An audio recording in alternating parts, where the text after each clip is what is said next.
Hello friends, welcome back. आज हम trends in marketing का लास्ट पार्ट डिस्कस करेंगे, जिसमें हम direct marketing and rural marketing को कवर करेंगे। So let's start. सबसे पहले डायरेक्ट मार्केटिंग। डायरेक्ट मार्केटिंग क्या है?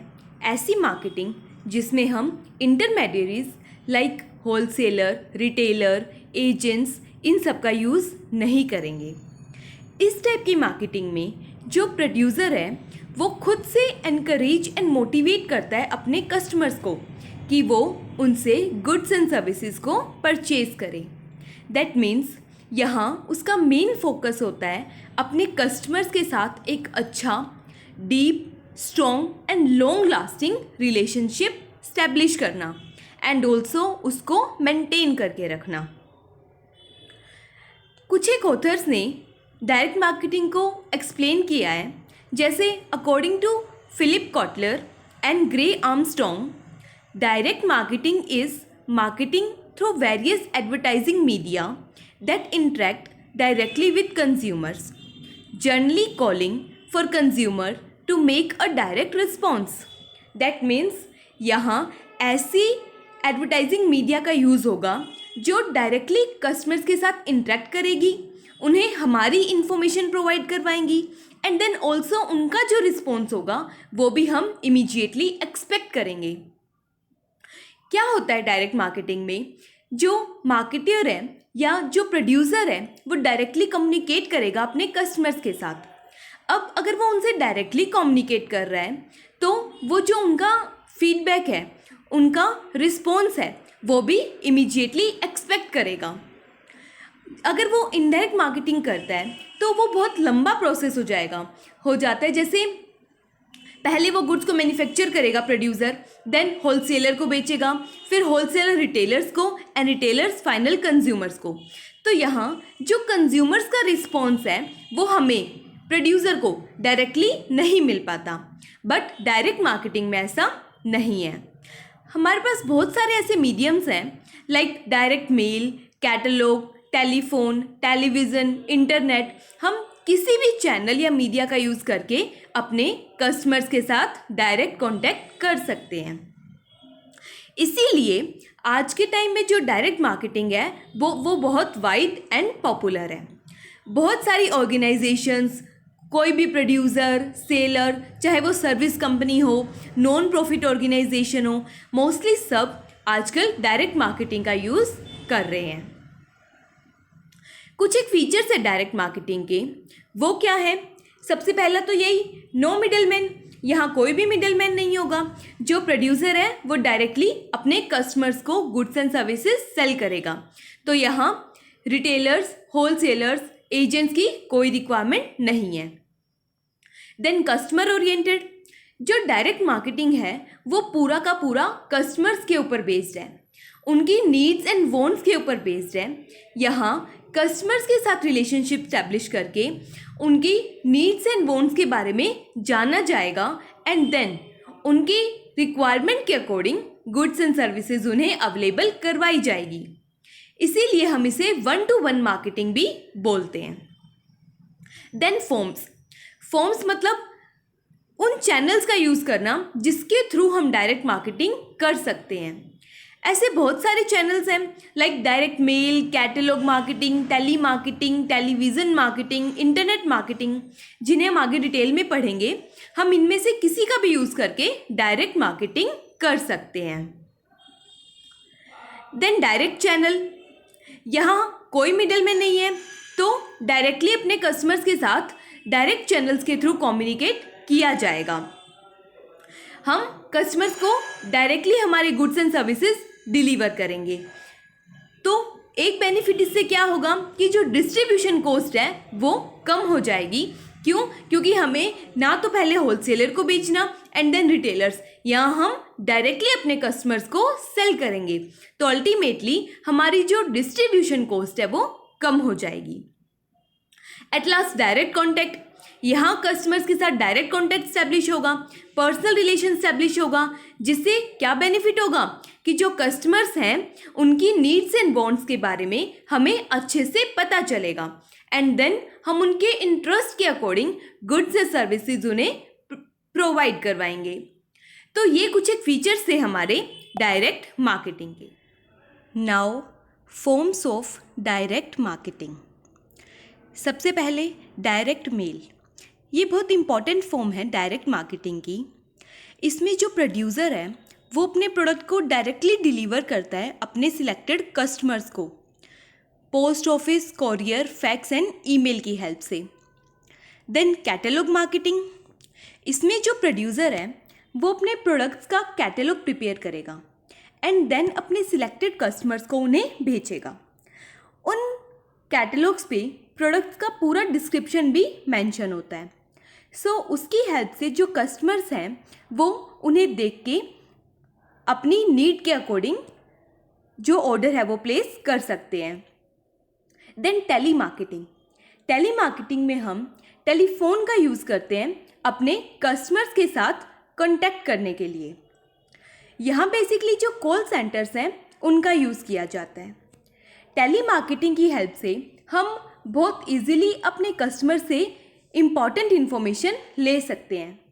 बट इसकी सबसे बड़ी प्रॉब्लम ये है कि यहाँ ट्रस्ट इशू आ जाता है, इसलिए जो कस्टमर्स हैं वो हेजिटेट होते हैं हमें अपनी पूरी की पूरी इन्फॉर्मेशन देने के लिए।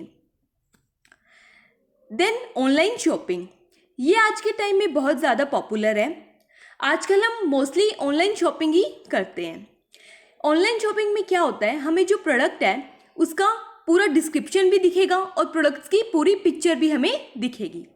तो हम अपनी रिक्वायरमेंट के अकॉर्डिंग जो हमें प्रोडक्ट परचेज करना है उसकी स्पेसिफिकेशंस देखेंगे, उसे पूरा देखेंगे कि वो हमारी नीड के अकॉर्डिंग है या नहीं है, एंड देन हम उसे परचेज करने के लिए ऑर्डर प्लेस कर सकते हैं।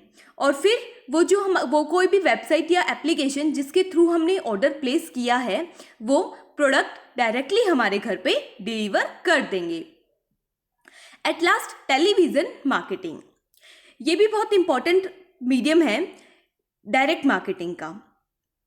इसकी दो इंपॉर्टेंट फॉर्म्स हैं, direct response advertising and home shopping channels. यहाँ बेसिकली हम टेलीविज़न के थ्रू अपने कस्टमर्स के साथ कॉन्टैक्ट करते हैं। मैगजीन्स, बुक्स, सीडी, टेप्स, ये जो प्रोडक्ट्स हैं ये सेल किए जाते हैं डायरेक्ट रिस्पॉन्स एडवर्टाइजिंग में। एंड जो होम शॉपिंग चैनल्स हैं वहाँ मोस्टली जो इलेक्ट्रॉनिक प्रोडक्ट्स हैं, ऑर्नामेंट्स, क्लोथ्स, इन प्रोडक्ट्स को सेल किया जाता है।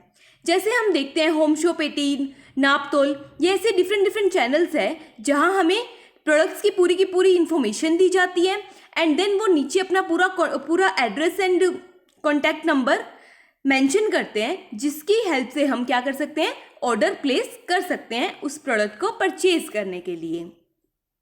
तो ये कुछ एक फॉर्म्स थी हमारी डायरेक्ट मार्केटिंग की। तो ये था हमारा डायरेक्ट मार्केटिंग, जिसमें जो प्रोड्यूसर है वो डायरेक्टली अपने कस्टमर्स के साथ कॉन्टैक्ट करता है, उन्हें गुड्स एंड सर्विसेज सेल करता है without help of any type of intermediary like wholesaler, retailers, agents and any other else. अब आता है रूरल मार्केटिंग। आज के टाइम में जो रूरल मार्केटिंग है वो भी बहुत ज़्यादा इम्पॉर्टेंट है। यहाँ बेसिकली जो हमारे रिमोट एरिया के पीपल हैं या जो रूरल पीपल हैं उनके स्टैंडर्ड ऑफ लिविंग को इम्प्रूव करने की कोशिश की जाती है। दैट मीन्स यहाँ जो प्रोड्यूसर और जो मार्केटर हैं वो ऐसी स्ट्रैटेजीज अडॉप्ट करेंगे जिनसे जो रूरल एरिया के पीपल हैं उनकी नीड्स एंड वांट्स के अकॉर्डिंग गुड्स को बनाया जा सके एंड उन्हें सेटिस्फाई किया जा सके। ऐसा मार्केटिंग मिक्स चूज़ किया जाता है, ऐसी स्ट्रैटेजीज बनाई जाती है जिससे हम जो रूरल एरिया के पीपल हैं उन्हें डेवलप कर सकें। जैसे हम एक एग्जांपल के थ्रू देखते हैं, जो नोकिया है उसने लॉन्च किया नोकिया 1100। रीज़न क्या था कि उसमें एक तो टॉर्च की फैसिलिटी अवेलेबल थी एंड अलार्म क्लॉक की फैसिलिटी अवेलेबल थी, एंड ऑल्सो ये जो मोबाइल फ़ोन था ये अफोर्डेबल प्राइस पे अवेलेबल था, तो इजीली जो रूरल एरिया के पीपल हैं वो इसे परचेज कर सकते थे। तो बेसिकली ये उनके लिए हेल्पफुल होगा क्योंकि वहाँ इलेक्ट्रिसिटी की बहुत ज़्यादा प्रॉब्लम होती है, तो इसकी हेल्प से वो कॉन्टैक्ट भी कर सकते हैं and torch and alarm clock का यूज़ करके अपनी उस प्रॉब्लम को भी सॉर्ट आउट कर सकते हैं। ये तो बहुत पुराना एग्जाम्पल है, बट आज के टाइम में ऐसे बहुत से कंपनीज है, ऐसे बहुत से मार्केटर्स है जो फोकस कर रहे हैं रूरल एरियाज़ के ऊपर। उन्हें डेवलप करने के लिए स्ट्रेटजीज बनाई जा रही है, उनके अकॉर्डिंग प्रोडक्ट्स एंड सर्विसेज को बनाया जा रहा है। 3 तरह से हम रूरल मार्केटिंग कर सकते हैं, urban to rural, rural to urban and rural to rural. Urban to rural में जो अर्बन एरियाज़ के प्रोडक्ट हैं उन्हें रूरल एरियाज़ में भेजा जाता है। मोस्टली यहाँ जो FMCG प्रोडक्ट्स हैं, FMCG fast moving consumer goods या फिर कंज्यूमर ड्यूरेबल्स, फर्टिलाइजर्स, उन्हें सिटीज़ से रूरल एरियाज़ की तरफ भेजा जाता है। देन रूरल टू अर्बन, यहाँ जो रूरल एरियाज़ के प्रोडक्ट्स हैं उन्हें अर्बन एरियाज़ में सेल किया जाता है। रूरल एरियाज़ के जो प्रोडक्ट्स हैं वो मोस्टली या तो एग्रीकल्चर प्रोडक्ट्स होंगे या हैंडक्राफ्ट आइटम्स, पोल्ट्री प्रोडक्ट्स, ये सब कुछ रूरल से अर्बन एरियाज़ में भेजे जाते हैं। At last rural to rural, यहाँ क्या होगा, जो रूरल एरियाज़ के प्रोडक्ट हैं उन्हें रूरल एरियाज़ में ही सेल किया जाएगा ताकि जो रूरल पीपल है उनकी खुद की नीड्स को पूरा किया जा सके। तो ये 3 तरीके हैं जिनसे हम रूरल मार्केटिंग कर सकते हैं। Now features of rural market. सबसे पहले लो स्टैंडर्ड ऑफ लिविंग। जो रूरल एरियाज़ के लोग हैं वो बहुत कंजर्वेटिव होते हैं, वो अननेसेसरी स्पेंड नहीं करते, इसीलिए वो लग्जरियस आइटम को परचेज़ करने की बजाय जो उनकी नेसेसरी की आइटम्स है, जिसकी उन्हें ज़रूरत है, वो उन्हीं में स्पेंड करते हैं। यही रीज़न है कि सिटी के कंपैरिजन में उनका जो स्टैंडर्ड ऑफ लिविंग होता है वो थोड़ा सा लो होता है। Next, large and scattered market. हमारे इंडियन पॉपुलेशन का बहुत बड़ा पार्ट विलेज एरिया के अंदर रहता है, इसीलिए ये मार्केट बहुत बड़ी है और बहुत ही स्कैटर्ड है। सो अगर प्रोड्यूसर इस मार्केट को कैप्चर करेगा तो उसे ज़्यादा बेनिफिट होगा। Then traditional outlook. जो विलेज एरिया के अंदर पॉपुलेशन है उनका ट्रेडिशनल आउटलुक होता है, वो अपने कस्टम से, अपने कल्चर से बहुत ज़्यादा अटैच होते हैं और साथ ही साथ उनका लिटरेसी लेवल लो होने की वजह से वो चेंजेस को रेजिस्ट करते हैं, वो इजीली कोई भी नई चीज़ को अडॉप्ट नहीं करते। बट धीरे धीरे ये सिचुएशन ख़त्म हो रही है। आज के टाइम में जो रूरल एरियाज़ में यूथ है वो जो चेंजेस है उन्हें एक्सेप्ट करते हैं। Then agriculture is major source of income. Rural areas के जो लोग हैं वो मोस्टली एग्रीकल्चर पे ही डिपेंड रहते हैं अपनी इनकम के लिए। अगर एग्रीकल्चर अच्छी होगी, उनकी क्रॉप अच्छी होगी तो उनकी इनकम ज़्यादा होगी, बट इन केस अगर क्रॉप फेल हो जाती है तो उनकी इनकम बहुत ही कम होगी। Then seasonal demand. Rural area के जो लोग हैं उनकी सीजनल डिमांड होती है, उनकी जो डिमांड है वो हाई होती है जब उनकी क्रॉप अच्छी होती है, mostly in kharif and rabi seasons. But अगर उनकी क्रॉप फेल हो गई या सीजन नहीं है उस टाइम पे तो उनकी जो डिमांड है वो कम होगी। Then low literacy level. जो विलेज एरिया के अंदर मोस्ट ऑफ द पॉपुलेशन है उनका लिटरेसी लेवल बहुत ही कम है, इसीलिए उनके लिए जो प्रिंट मीडिया है उसका कोई भी यूज़ नहीं है। हमें बहुत अलग स्ट्रेटजी अडॉप्ट करनी पड़ती है उनसे कम्युनिकेट करने के लिए, उन्हें अपने प्रोडक्ट की इन्फॉर्मेशन देने के लिए। वो या तो टेलीविज़न सुनते हैं, टेलीविज़न देखते हैं, या रेडियो की हेल्प से उन्हें इन्फॉर्मेशन मिल सकती है, या हम रोड शोज़, नुक्कड़ नाटक, इनकी हेल्प से उन्हें इन्फॉर्मेशन प्रोवाइड करवा सकते हैं। Then heterogeneous market. जो रूरल मार्केट है वो बहुत ही वाइडली स्प्रेड है और हेटेरोजीनियस है। दैट मीन्स वहाँ के जो लोग हैं उनका डिफरेंट कल्चर है, डिफरेंट रिलीजियन है, सोशल और इकोनॉमिक बैकग्राउंड डिफरेंट है, इसलिए ऑब्वियस है कि जो उनकी नीड है वो भी डिफरेंट होगी। At last, development of infrastructure. जो गवर्नमेंट है या डिफरेंट कंपनीज है वो आजकल बहुत ज़्यादा फोकस कर रही है रूरल एरियाज़ को डेवलप करने के लिए, इसीलिए उनका जो इंफ्रास्ट्रक्चर है उसे इम्प्रूव किया जा रहा है, उन्हें सिटी के साथ कनेक्ट किया जा रहा है। इसलिए वहाँ ट्रांसपोर्टेशन का सिस्टम अच्छा बनाया जा रहा है, सीमेंटेड रोड्स बनाई जा रही है, कम्युनिकेशन नेटवर्क इम्प्रूव किया जा रहा है, इलेक्ट्रिसिटी की सप्लाई इम्प्रूव की जा रही है, बैंक्स, वेयर हाउसेस, ऐसी बहुत सारी फैसिलिटीज़ है जो प्रोवाइड करवाई जा रही है। तो ये कुछ एक फीचर्स थे हमारे रूरल मार्केटिंग के। अब हम देखते हैं कि क्या रीजंस हैं जिनकी वजह से जो मार्केटर्स हैं वो ज़्यादा आज के टाइम में रूरल एरियाज़ के ऊपर फोकस कर रहे हैं। सबसे पहले saturation of urban market. Urban market बहुत ज़्यादा सैचुरेट हो चुकी है, वहाँ ऑलरेडी इतने सारे गुड्स एंड सर्विसेज अवेलेबल हैं कि अगर और होंगे तो उनका कोई फ़ायदा नहीं है। इसीलिए जो मार्केटर है वो अर्बन से रूरल की तरफ मूव हो रहे हैं। Then better employment opportunity. Rural areas के अंदर अब धीरे धीरे जो एम्प्लॉयमेंट अपॉर्चुनिटी है वो इम्प्रूव हो रही है। पहले जो रूरल पीपल थे वो सिर्फ और सिर्फ एग्रीकल्चर के ऊपर डिपेंड थे, बट अब गवर्नमेंट ऐसे नए नए प्रोजेक्ट्स लेके आ रही है ताकि वो उनकी जो डिपेंडेंस एग्रीकल्चर पे उसे ख़त्म कर सके और वो अदर ऑक्यूपेशंस की हेल्प से भी अपने अर्निंग कर सके। इससे कंपनीज को भी फ़ायदा होगा। Then increase in rural income. पहले के कंपैरिजन में आज के टाइम में जो रूरल एरिया के पीपल हैं उनकी इनकम इंक्रीज हो चुकी है।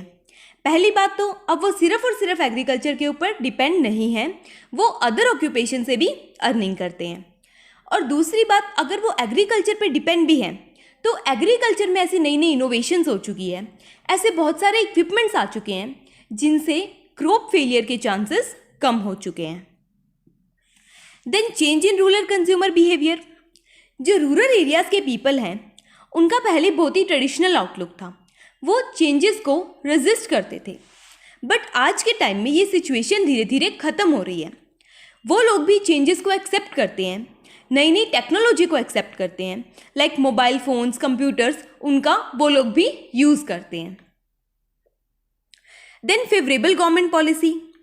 गवर्नमेंट टाइम टू टाइम ऐसी बहुत सारी पॉलिसीज़ फ्रेम कर रही है जिसकी हेल्प से जो रूरल एरियाज़ है उन्हें डेवलप किया जा सके। Improvement in infrastructure facility. हमने अभी जस्ट पढ़ा कि रूरल एरियाज़ में इंफ्रास्ट्रक्चर फैसिलिटीज़ को इम्प्रूव किया जा रहा है, रूरल एरियाज़ को सिटीज़ के साथ कनेक्ट किया जा रहा है, सीमेंटेड रोड्स बनाई जा रही है, ट्रांसपोर्टेशन का सिस्टम अच्छा किया जा रहा है। तो इससे कंपनीज़ को भी बेनिफिट होगा, वो इजीली अपने प्रोडक्ट्स उन तक पहुंचा पाएंगे।